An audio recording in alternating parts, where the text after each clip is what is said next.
One red flag I had was when somebody asked Saylor about proof of reserves, because I think there is a huge risk of paper Bitcoin, and so people got to call that bluff, especially if they're shareholders. My recommendation for the individual is just buy Bitcoin and hold it in cold storage. Fundamentally, that's how we free ourselves of the yoke of fiat slavery. The other benefits are privacy. People can use Pull That Up Jamie to search the web and pay in Bitcoin. I see Bitcoin as like the Second Amendment of money, not that it's a weapon or anything, but it is like total responsibility in the same way that owning a firearm is. Some of the value creation that MicroStrategy will see will be because of they're almost like a casino in a way. So really the bottom line is if you don't know what the hell you're doing, just buy Bitcoin and chill. Welcome back to Your Bitcoin Story podcast, the show where we explore the personal journeys behind Bitcoin adoption, one Bitcoiner at a time. Tonight, I'm joined by Jim Carucci, the founder of CASCADR, a research and strategy firm, and the creator of PullThatUpJamie.ai, a unique AI tool designed for Bitcoin content indexing and research. Jim brings a rare mix of system thinking, deep curiosity, and a strong commitment to Bitcoin signal. And he's helping others make sense of the chaos through the data and thoughtful tools. We'll go diving into his journey into Bitcoin, what inspired him to build Pull That Up Jamie, and how he sees AI decentralization and research intersections in the future. Jim, welcome to the show. Yeah, Gigi, thanks for having me. It's an absolute pleasure, and I'm glad to be speaking to you. We had a quick chat a few months ago, and you were showing me some stuff under the hood, what you were building with Pull That Up Jamie, and I'm really excited to learn more about that because I think it's a tool that a lot of us creators have been seeking for a long time, and you seem to be simplifying that and bringing something to the market that's needed. But before we go down that route, take us back, Jim, to the beginning of your Bitcoin journey. Where does it begin? Yeah, my Bitcoin journey is rather comical. And I grew up in a family probably more left-leaning, and when I was 19, I got my hands on Iron Man, and it was just nothing like I had ever seen before. It completely shattered my worldview. It got me to really question the moves of people that advocate for government intervention and other things. So like that was a huge moment for me. And around that time, I had a friend who, to put it bluntly, was probably messing around on the Silk Road, and he told me about Bitcoin. I'll give you background on this kid. He's like the craziest person I've ever met. He's probably 170, 180 IQ range. He was making websites to sell, paintball guns and do other bad stuff when we were like in 8th grade. He'd get thrown out of like everywhere and everything. He's obviously like just a bad kid. I mean, he was a nice kid. He was smart. I really respected his curiosity and courage, but it was the type of person that, when they tell you something, you take it with a massive grain of salt. So that kind of just made me not look at Bitcoin for about 6 years, and I kind of deeply regretted it. Maybe I should have done a little bit more of my own research, but I ended up coming back around to it around 2020 time range, realizing how far the government was overstepping. What are the ways that we can take back power, and how can we, protect our own sovereignty when they just decide to build themselves out over and over again. So that was big for me, and that's how that's how I kind of came into Bitcoin. I see it. So 2020, I guess it was during the peak COVID time. There was a lot of time on your hands, right? And that was kind of one thing that steered you back towards Bitcoin, no? Yeah, totally. And just having the time to do the research, one of the first, I would say, broader crypto kind of hoodwinked me for a while, just because I'm like, all right, it's non-state money. It's all the same, right?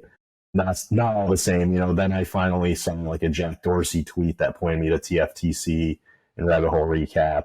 So that really set me down that path. And then, eventually by, 2021, I was Bitcoin only.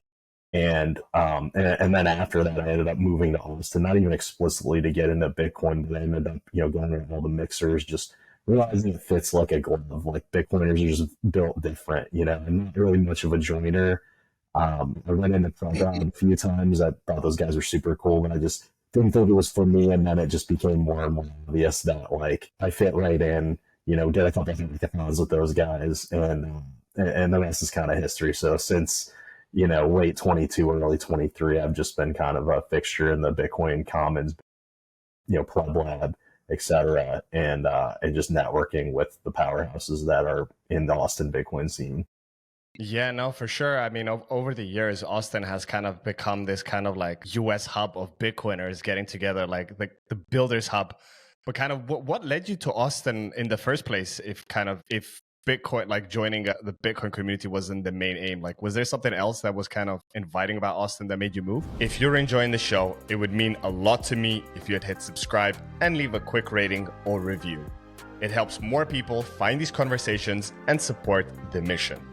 And if you need help getting your Bitcoin off exchanges and into self-custody, or if you're ready to build a robust, bespoke inheritance plan, the Become Unruggable one-on-one consulting program where you will work exclusively with me is exactly what you're looking for. You can find all the ways to reach out to me in the show notes down below. Now, let's get started with today's episode. I wanted to be in a state that was more friendly to freedom. Obviously, I needed a change up after COVID. I was on the East Coast. I wasn't really happy with most of the states out there. And I just personally just wanted a massive change up, just wanted something that would push me to really grow. And I moved, I'm from the East Coast, so I moved pretty far from home and just decided, let's go all in on this. I've always been kind of like a founder type mindset. So I was kind of looking for the next thing I'm going to do, looking for, the next people to collaborate with. And, I went in not really necessarily expecting to go directly into Bitcoin, but, as luck would have it, I got my first, Bitcoin opportunity in late 2020, and then just parlayed that into like a lot more research, a lot more side projects in Bitcoin that just really piqued my curiosity. And just that's one thing about my life that I'll never regret, is just going all in on curiosity and just exploring everything. And I think a lot of Bitcoiners are similar, so fits like a glove. I love it. Yeah, no, I mean, like that true gut feeling and going with the flow. A lot of people are always kind of looking for what job will make me the most money. And usually it doesn't get you that much money, and it just stresses the hell out of you and you hate your life. If you just take it with the flow and kind of go with your passion, life seems to work out in most cases. And then especially in the Bitcoin world, joining Bitcoiners and working together, it's kind of a priceless place to be. Jim, so let's segue then to CASCADR first, and then we'll go into pull that up. Jamie, how did you get around to starting that, and what's the story behind the name? I'm really curious about that. Yeah, okay, good questions. It starts sort of in Conf 2023, so this was like October 2023. Pleb Lab had, we had a bunch of friends going into TabConf and decide, talking about ideas of what we want to do. And I was really excited about the AI space and just the ability to exchange AI services for Bitcoin.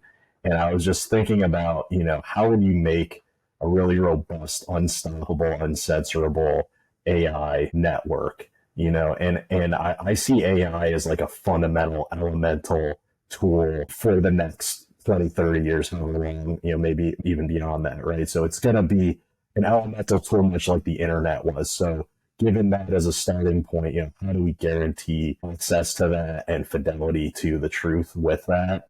And so we came up with this thing that resembles MCP in a lot of ways. That's Model Context Protocol. And it's this way of broadcasting the inputs and outputs of your AI system or your AI resource, or a resource that would be used by AI, in such a way that it's easy to scan and easy to automate, because the algorithm itself can't actually read the notes. They're actually master notes. So we made this thing. It was called NIP 105, called it a data buffet, because the idea is that you have all these replaceable notes that update the Bitcoin prices, the prices, the Bitcoin price fluctuates, right? Make sure you cover your costs, and then also the inputs and outputs and description of what it does. More or less the same thing as what MCP did. We kind of front ran them by a couple of years. And so we were really excited about that. And we made a very, very basic tool that just generated images or, did an LLM query. So very basic starting point. And then I kind of thought about it on my own. The crew went out of town a few weeks later, and I was kind of by myself at the lab. I think AusEn, the dev, was sitting next to me when I was just kept thinking, I'm like, man, there's more to this. Like, it's not just, these two tools. It's like you can chain things together. You can have the AI chain things together.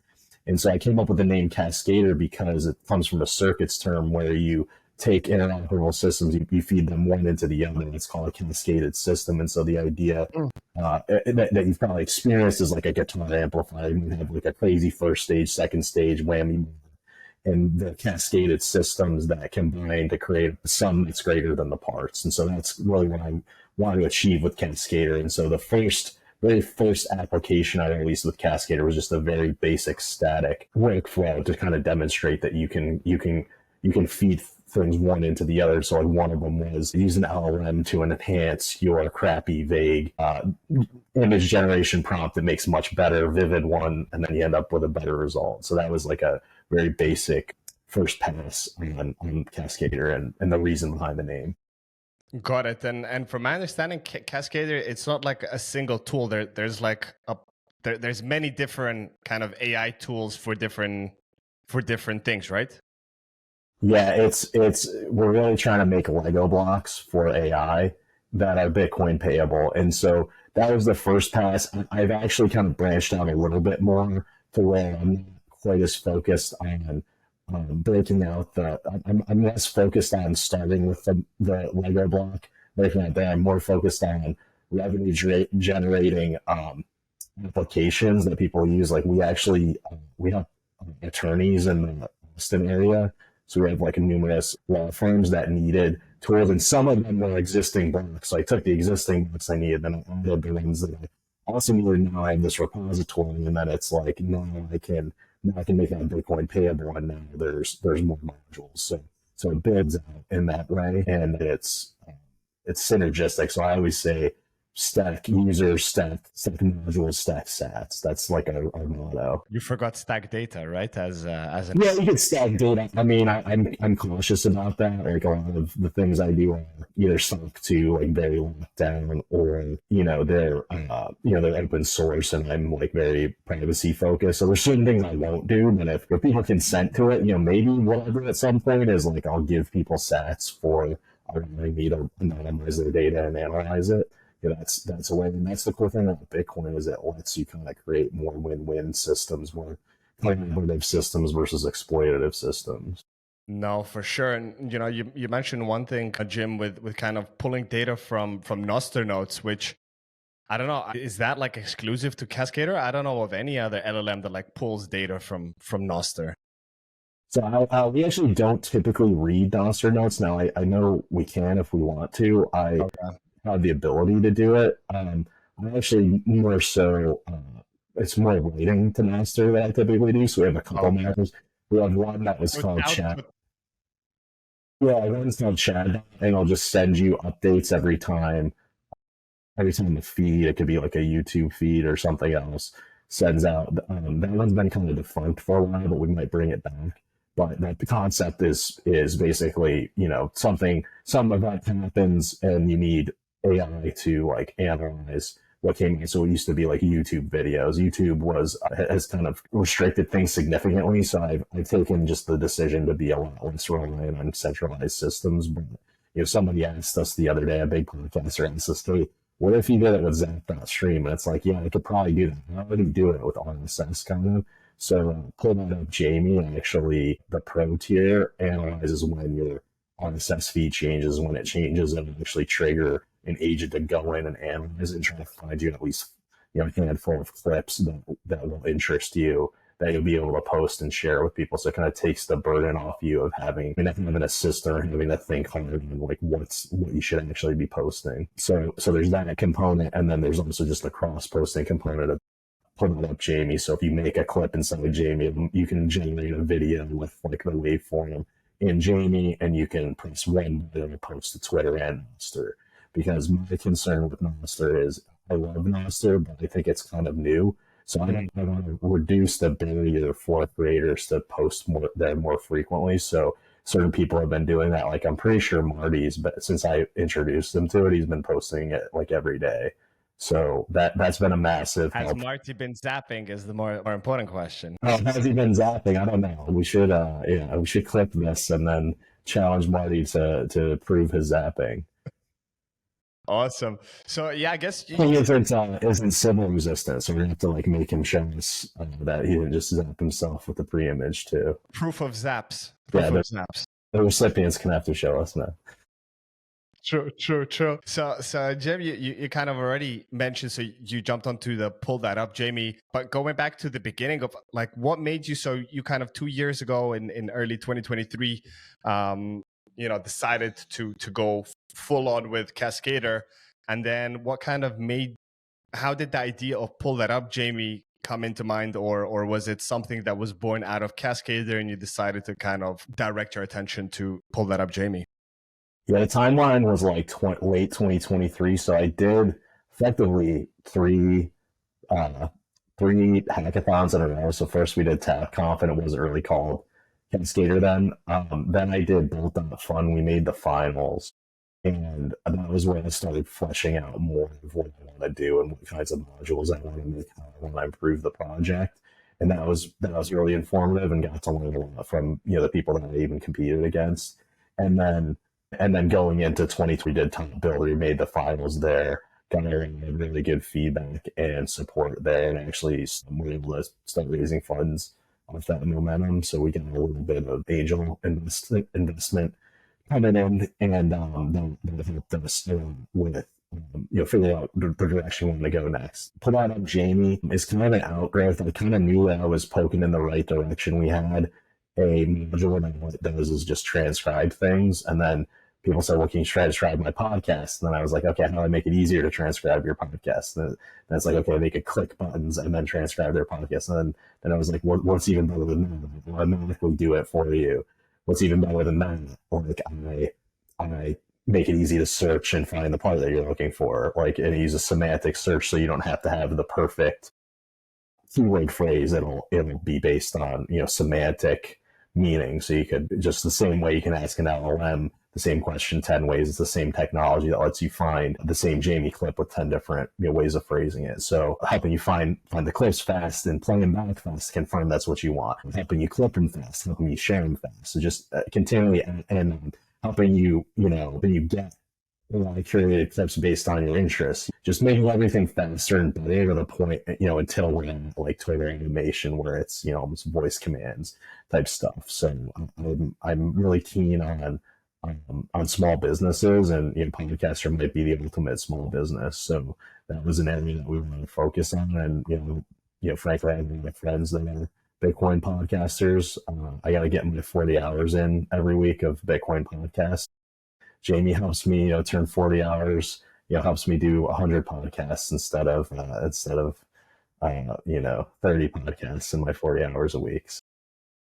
But tell me, how does it help you in a sense that it directs you to the episodes that you really want to listen to, or just how does the speed up process for the end, for like the consumer work with them? Yeah, for the consumer, it kind of lets you skip the riffraff. Or like really what it does for the consumer is when you're listening, let's say you listen to a podcast and you forget the exact moment, but you want to share it with a friend. Makes it easy for you to kind of just take like the vague memory, find exactly what you're looking for, and then you can click one button and send a timestamp link to your friend. And then, because that's what happens a lot is, right, you listen to a podcast, something insightful comes up, but you're like doing something else, you're like cleaning your house, and then you can never find it again. So it makes it easier on the consumer side to find things to share or to research or to consider, at a later date.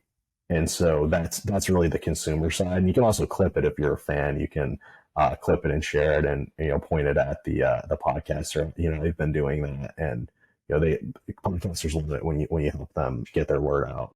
For sure.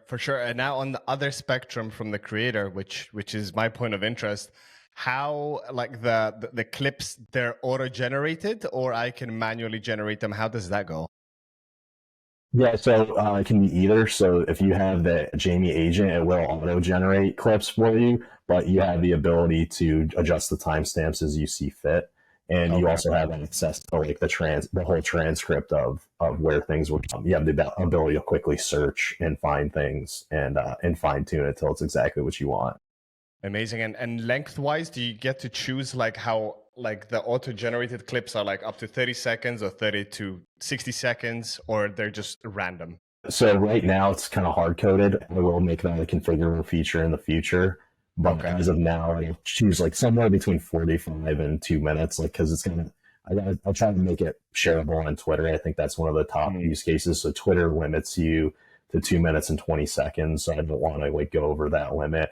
Obviously, you're free to do whatever you want, but the agent itself will try to find coherent parts of the conversation that match your interests, like a handful of interests that you have, and try to make them fit within 45 to. So, a tool like yours, bringing it in, I think it's a fantastic fit. We're recording this on Riverside, and it's very helpful, but not everybody uses Riverside. And, to someone, I'll pull that up, Jamie, could speed up the process and make it that much more accessible also for the end user as much as the creator. And then the other part with the indexing, right? So I believe if you have an account on Pull That Up Jamie, you get indexed on the Pull That Up Jamie index. Is that correct? That's correct. Yep. And you'll show up in other people's feeds. So suppose that you are talking about something some other podcaster is also talking about, the person may take note of that and then go listen to your podcast. There's a listen button. They can click to go into the whole podcast. Awesome. Well, this discoverability is the main part, is main goal of the game. And how long essentially has Pull That Up Jamie been around for? You said you started it end of 2023, or that's the last hackathon that happened? No, so I mean, we spin up all like new projects all the time. We aren't really going hard on Jamie. I mean, I would say that, it's been, slow evolution of the podcasting tools and the transcription tools and playing with different modules. But we didn't really start on Pull That Up Jamie in earnest till early 2025, not till like February. And so it's relatively new. We've gotten pretty good traction with it. At least in terms of enthusiasm. It's actually part of it started with just being able to do web searches privately. So I found an open source project I liked a lot that mimicked Perplexity, but it was dismayed to find that you have to run a Docker container to do it. And it's like, I can do that, but can most people do that? Probably not. You can do that.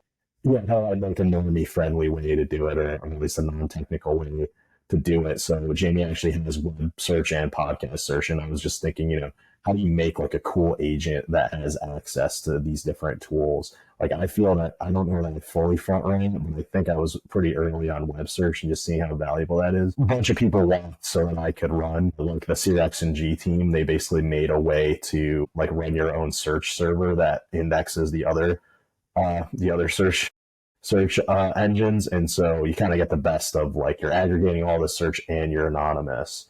So that's been amazing. A lot of people really like the web search. Like I know a lot of podcasters use that to research their talking points before they do like a daily live stream or something. And other people like to use it. Like even my mom likes to use it.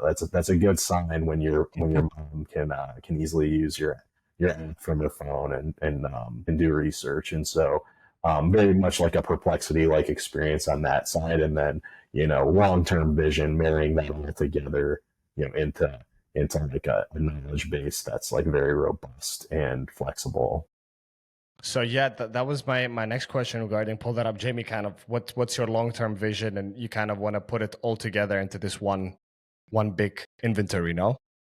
Yeah, the long-term vision is, is to have a great knowledge base that you can trust as high signal, but you can also audit. The only stuff. So what we do is pull in. Sorry about that. No worries.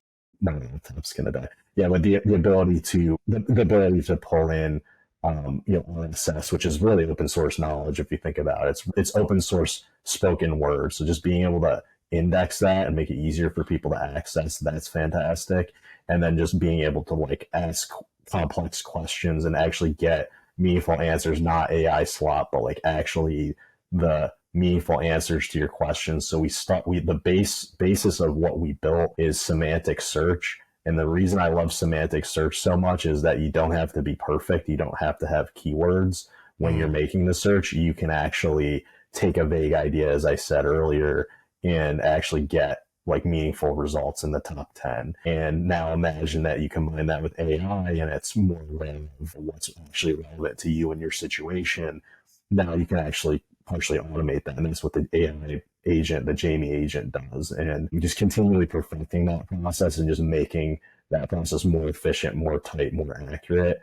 It's something I'm really keen on in the next like couple months. And then eventually just being able to provide you with like a really high quality way of you doing research and actually like pulling up meaningful components of podcasts and web searches and Noster notes and Stacker news. Like that would be my if I had my druthers. And I guarantee not make any promises, but if I had my druthers, that's what I'm looking to do is just make a high quality, high signal tool that you can use and trust that's open source. Yeah, no, I love where you're going with this, Jim, and kind of AI agents is the hot topic of 2025. Last year, it was kind of LLM tools and your prompt skills. And I feel like 2025 is kind of the year of building out and kind of testing out different agents. To be honest, I haven't, tried out any agents. Probably pull that up. Jamie will be my first agent, but I see kind of there's this whole plethora of AI agents that can really streamline many different business operations from different niches. And I think particularly in Bitcoin as well. Have you come across any other like AI agents in the Bitcoin space or not yet? Yeah, I think it's very early. So I gave a presentation at Startup Day in Austin in March, Plug Lab Startup Day. And I talked about the challenges that we face. Like I think this future will happen, but one of the challenges we face is really three. One of them's technical, one of them is like kind of market, and then one of them's almost like psychological or philosophical. So the first is just agent reliability. The more steps you add, the most likely it's going to be successful. I think we kind of know that intuitively, but let's say a given step is even 99.9% accurate. If you have 100 steps now, that's a meaningful level of failure that you can entrust to full automation, right? And there's certain applications that lend themselves better than others. Like I think media actually lends itself pretty well because you're able to, at the end of the day, it is a subjective thing and you are always going to need a human to vet and make sure that there's quality controls. Yeah, so just continuing with my thesis. So I drew a pyramid, and the bottom is just that's got to get resolved. Then the second level is just proliferation of agents. That's more market based, and so you just need different businesses to adopt agents. You have to have them actually okay with the idea of using AI and automation, and so that's going to affect adoption. And you actually need to have proliferation so that you have specialty of skills for agents for them to have like a comparative advantage to cooperate. It's almost like a human economy from that standpoint. And then the last is like philosophical and psychological. And it's, are these businesses actually going to embrace like open systems or not? And I think there's going to be market forces that are almost going to force them to, because, whereas now we, meet the B2B, the old B2B SaaS meme. Yeah. I gotta find specific people. I mean, the agents are going to be able to go discover each other. And so if you're putting that on a leash, that may well limit your productivity or the quality of your product. And so I think there'll be incentives there. And then with that comes the incentive to use Bitcoin, because now I can try before I buy without even needing an API key. I can actually use Bitcoin to iterate and self-iterate to find the solution. So that's kind of the vision of the future that I had in my mind. I'm not really sure if there's tons of agents. I know Jesse at Amboss is doing a really cool work with machine learning and trying to automate channel optimization for the Lightning Network.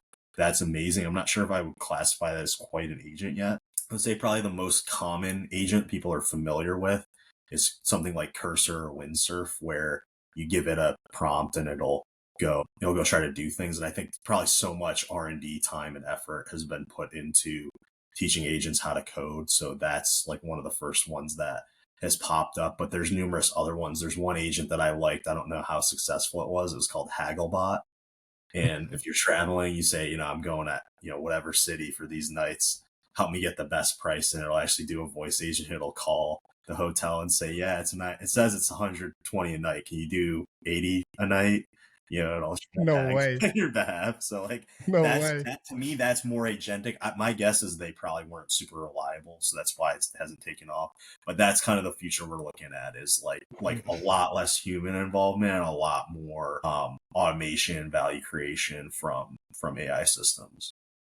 Yeah, no, and on the topic of like, companies embracing like AI open models if they want to or not, like that to me seems like a no-brainer. It's like starting a business now in 2025 and not having a website. It's basically it's impossible, right? Like you have to have like it's one of the basics. So I think sooner or later, as much as people and companies, corporations don't want to change, they need to adapt with the times. And I guess they'll realize that it'll streamline their business operations and productivity levels on all tiers. So you're kind of shooting yourself in the foot if you're not adopting it. And I think we can't even imagine the tools that will be built of this technology in 10 years time, going into 2035, 2040, 2050. It's going to be bananas. Just like someone, if someone told you like 20 years ago, people could be recording videos and there would be millions of people watching them and they're getting paid like much more than the executive people in high level positions. People would say, nah, that's impossible, right? And today we see, these big YouTubers, they're racking in millions and they're so influential. So I think there's new opportunities on the horizon that we can't even comprehend with the minds that we have. So I'm really bullish on what this technology brings in. And as you said, Jim, then tying in the Bitcoin payments into it, where they can actually transact between each other and settle things, because an AI can't go to Wells Fargo and open a bank account. Like it needs to have some means of payment, and with Bitcoin and Lightning, it's just ideal. So I'm really excited on things that are coming. I really don't like when people are saying that AI, it's kind of stealing our jobs and it's taking over. I'm on the contrary. I'm the guy who's the glass is half full. I'm like, well, the AIs are like making us superhuman, where we can make so many things with just one person. You don't need an army of creators and editors and designers and builders. Yeah. It's the age of the entrepreneur and creative person, I would say, for that reason. And I like to take both sides. I like to look at both sides, and like what you're saying is totally accurate. I think there are dark possibilities, and I'm the type of person, like, I want to face my fears and try to make them what I want it to be. So like a lot of CASCADR came from fear of, what does it look like if you have like a cucked internet with, KYC internet? Like, what does that look like? It's like, so one of the first projects we did is we built a Start9 package that lets you sell your API key and inference tokens out over Tor. Like that would be one way you could kind of escape that type of tyranny. And just like, I think about that, and I get more and more white pilled the more I work on this stuff. Like it's like a lot like Bitcoin in that it's a future you got to fight for. So I agree with you, and then I also kind of balance it with like, we got I'm passionate about small businesses, helping small business. I'm passionate about helping the little guy against big corporations, and I think AI can be the ultimate tool for that. But we gotta stay vigilant and not just let them kind of pull the ladder up behind them and just leave us without this like elemental fundamental tool. No, for sure. I totally agree with that statement. And, I'm also in favor of the little guy and, someone trying to build something to give some value into the world, opposed to the corporations, which are just sucking out value and not looking at their shareholder interests and not really caring about the little individual out there. And yeah, relating it to Bitcoin, staying vigilant. A lot of people think that we kind of won this war, and it's all good. Even up to, so I was in BTC Prague the previous week, and Sader was in the VIP lounge with Adam back on a fireside chat. There's my dyslexia kicking in, and he kind of said, his remarks were that, we won, basically. The government's on our side. Like, what do we do now? And it's like, no, I'm sorry to tell you, Sader, it's far from winning. Like, the fight's only began. Like, there's so much still things to do. And I think, people sometimes get too complacent, and sometimes the ego kicks in and you're like, oh, like, it's all good. But once you relax and sit back, it's a slippery slope, because then things catch you off guard. What do you think, I Jim? really respect Sailor, because he reminds me, I had really great engineering professors in school. They're all guys that like were multimillionaires from entrepreneurship and alumni. So they just came back to teach for fun. And so you go to office hours and you kind of just bro down with them. They'd show you all the cool stuff you can do and how, like, you know, you don't just stop at building a thing, you figure out how to sell it and all these other things. And I feel like Saylor almost fits in that group. Like, he reminds me of an engineering professor, the way he communicates. He's almost like the missing link in that pantheon of like 3 really good professors that I had. But I also, sometimes he says stuff that's kind of whack like that. And it's like, maybe he spent a little too much time, you know, with the Wall Street crowd and kind of forgets that, you know, there's still people fighting for their lives. And I don't think the fight's ever over. I think there's always some predator trying to get you. So I definitely, I really value not falling into complacency and always pushing the limits at all times. So I really, I don't want to say I'm frustrated, but I am concerned by that type of rhetoric. And I think Bitcoiners should reject that outright.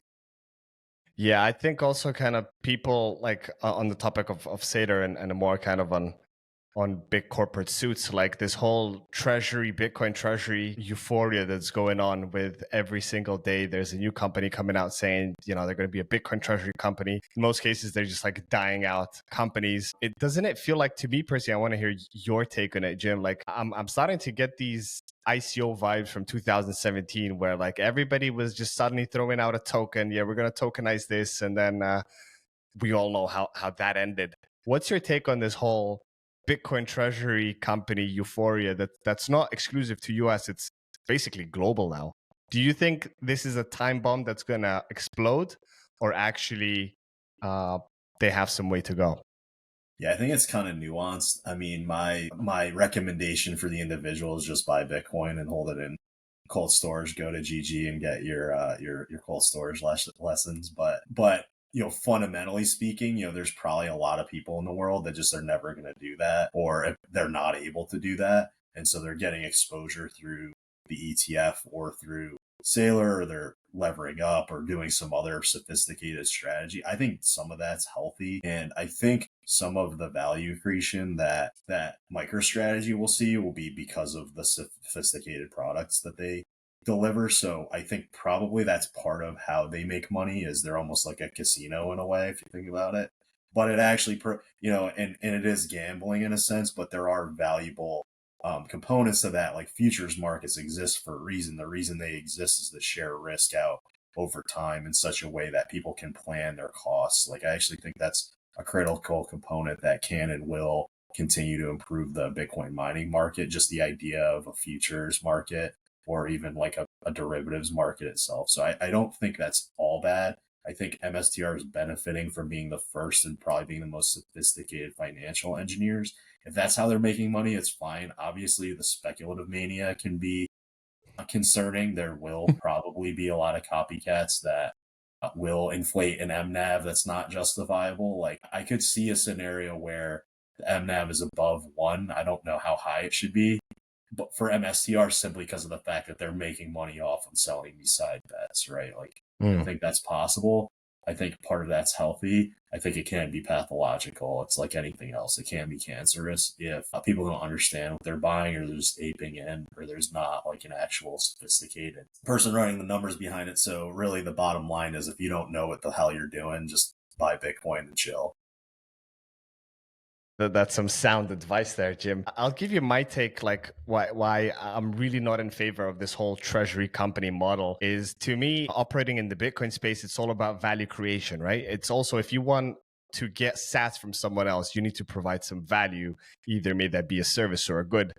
Whereas companies essentially just, you know, getting out debt, selling their shares to buy Bitcoin to put on their balance sheet, instead of people just, as you said, buying their own Bitcoin and holding in cold storage. Like, the value creation for the end user is near zero, in my opinion. I might be totally wrong, but that's just how I see it. And, you know, and I think people are just kind of like sheep just stampeding. That's what my neighbor is doing, I'll do the same thing, instead of kind of thinking for themselves, where we have this hardest money that we've ever had. And I agree with you as well, Jim, that, you know, maybe at the moment it's not for everyone. Like, some people, some corporations, some elder individuals, like, it's a little bit too taboo or too alien technology. But like, I think as things develop and as UX and, just as software gets more and more friendlier, I think in the coming years, it's going to be a no-brainer where, you just buy spot Bitcoin, KYC, non KYC, whatever it is, and just hold that and have actual value. Because at the end of the day, no matter if it's ETF, if it's Master, if it's any of these other treasury companies, it's essentially just an IOU. It's an absolute paper Bitcoin. You're just speculating on the fiat price of it going up or going down. Bear market's going to come at some point. And I think, once people see the bear market and the price drop, like people are going to sell those shares like hotcakes. And like, I don't want to speculate, but I think we're going to see some ugly things out there with all these treasury companies. Yeah, I think it's totally possible. It could be the next ICO or SBF type scenario. One red flag I had was when somebody asked Saylor about proof of reserves. He was just talked about security. So it's a security issue. Is like, I don't think you either don't fully understand how this works, or you're just brushing it off because you don't want to do that. That is true. That's a big one. Like, I mean, if Arduino, the CEO of Tether, discloses his addresses of Tether holdings, and Bukele discloses his holdings of the national treasury stack. I mean, I don't know. Like, who knows? Marty, we talked about Marty Ben, and he actually, did you hear his kind of hypothesis why to me actually makes sense why they're not releasing it? Or maybe they are planning to sell at some point and they don't want kind of, people running out to the exit. So, because to be honest, I think Saylor saying that it's a security flaw, it's just like it's a crappy excuse to get out of that question. Like, I doubt he doesn't understand it. I'd be very surprised if he doesn't understand it. But yeah, I think there's something deeper behind it. And I mean, at the end of the day, love Michael or not, it's all Wall Street game at the end of the day. Like, it's all about, getting those earnings in and increasing your own stack. So we'll see. Who knows? But, that being said, I have nothing against it. People that want to do it, go on and buy it. Like, I'm never telling people not to do it. I'm just here to kind of share my take on things. And at the end of the day, people can make their own choices. And if they prefer that, go ahead. It's a free market. Philosophically, I'm aligned with you. Like, there is a big concern that there can be paper Bitcoin. So I think it's critical that people demand really proof of reserve, especially as shareholders. Like, I think that might be inevitable. I thought it was cool that Marty actually recently had Sam Abbasi on, and it's like, that Hoseki makes total sense. It's not expensive and it's not a security risk. So someone's got to at least challenge him on that it's not, and get into that, because I think there is a huge risk of paper Bitcoin, and so people got to call that bluff, especially if they're shareholders. I want to see the actual Bitcoin addresses, and maybe it's not published in real time, but publish them quarterly or something. Not that hard. He publishes a nice fancy Hornets picture every Monday of the addition of thousands of Bitcoin that they've added to, but it's just a nice PNG picture, right? There's no actual validity to to the data. Yeah, and also why are we supporting Coinbase of all people? That makes no sense to me. That's I respect Saylor, as I said. There's a lot of cool stuff about him, but I don't get why he doesn't hold his own keys or at least have distributed multi-institutional savings like that. That honestly seems like the biggest risk of all, is just the fact that he's holding them all on Coinbase.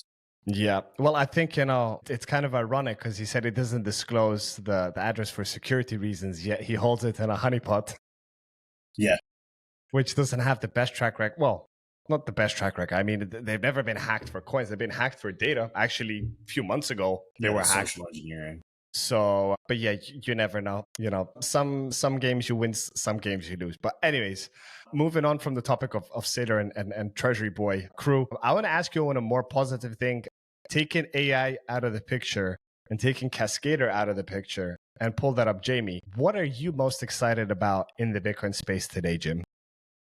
I'm really excited about just the Lightning Network in general and people figuring out how to make better privacy tools. I think, to me, what does Bitcoin mean? I'm an American. I'm a proud American. I love our Bill of Rights. And I think it's kind of extending our Bill of Rights into the 21st century. So you have Nasser, kind of like your First Amendment. I see Bitcoin as like the Second Amendment of money. Not that it's a weapon or anything, but it is like total responsibility in the same way that owning a firearm is.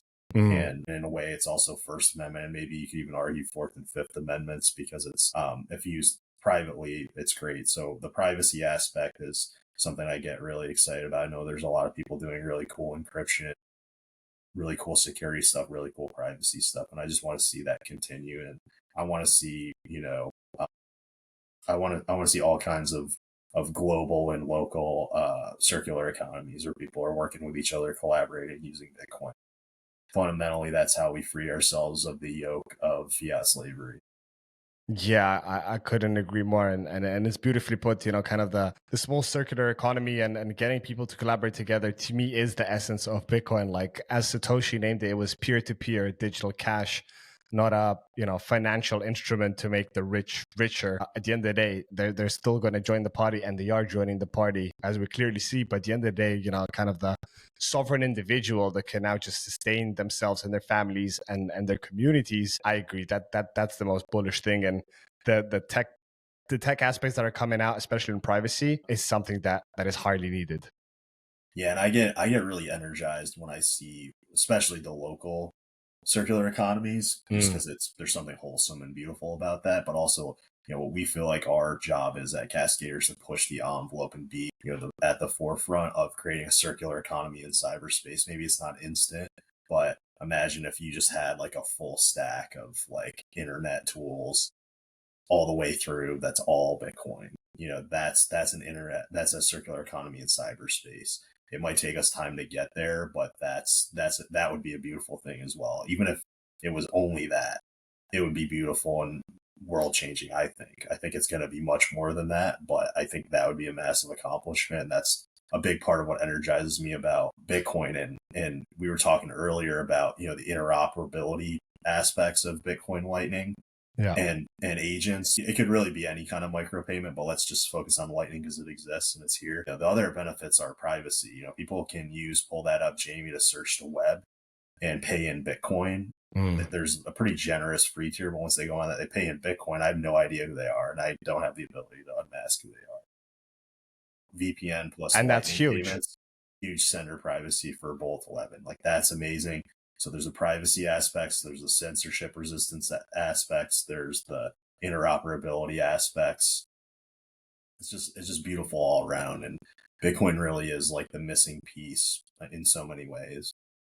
Yeah, I couldn't agree more. Kind of people early on when I started my journey, they were saying kind of like, is Bitcoin the next internet? And I early on, kind of, to me, Bitcoin symbolized like completing what the internet started. So it's the internet allowed us to, interconnect with everyone in the world instantly, but we were missing this, puzzle piece that, we could transact with anyone at any point in time instantaneously without any, restrictions. And Bitcoin brought that in. Thank you, Satoshi.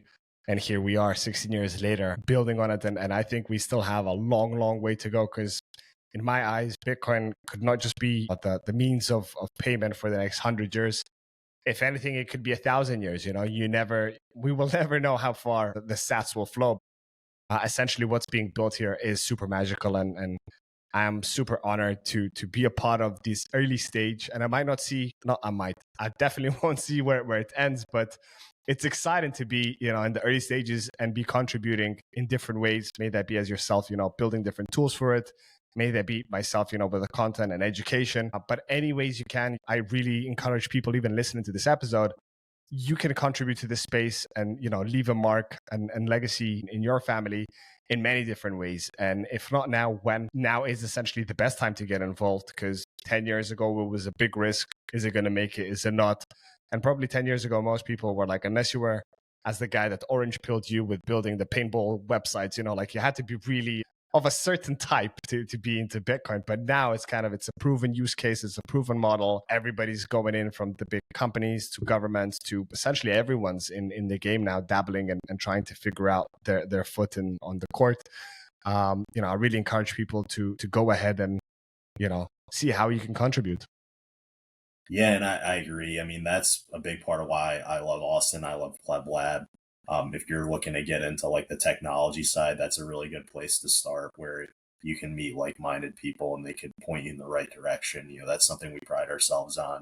It's a big open pit. We call it the snake pit, where we, sometimes we just shout at each other and stuff, but there's a lot of collaboration. There's a lot of great serendipity that happens from that. So like on the tech side, that's a big part of, what the Austin scene is about. And as you point out, if you have a unique story or voice, write a book, create a podcast, create educational content. If you have a neurodivergent way of understanding things are harder to understand.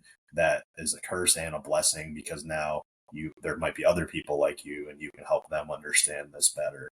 I'm really blown away. I was at BPI a few weeks ago, and last week, and there were just so many people that had different perspectives. Like we're talking to a professor, at Reed College in Portland, which tends to be more left side. We had some really interesting, insightful discussions about like what are the actual like solid critiques from the left wing about Bitcoin, and we went over it. And a lot of it had to do with, sitting on capital and just buying Bitcoin and not doing anything with, that was like a valid criticism. I think that's interesting. But just all different voices, all different walks of life.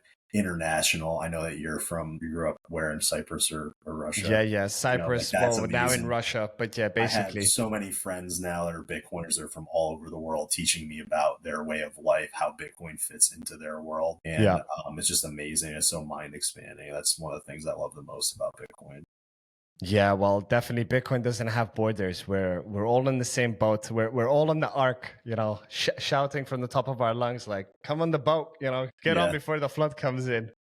Yeah. Awesome, Jim. I guess to close it up, is there anything else you wanted to touch upon or go into, or we more or less covered the main points? Yeah, we covered the main points. One thing I want to point out is pull that up, Jamie.ai. We're about to release, like a big site redesign, which we'll still have our free tools. We'll still have the tools that people know and love. We'll also have a track that makes it easier for you to try before you buy. If you want to do the Jamie Pro plan, you want to get access to the agent, the easy cross posting, have your podcast automatically indexed without you doing anything.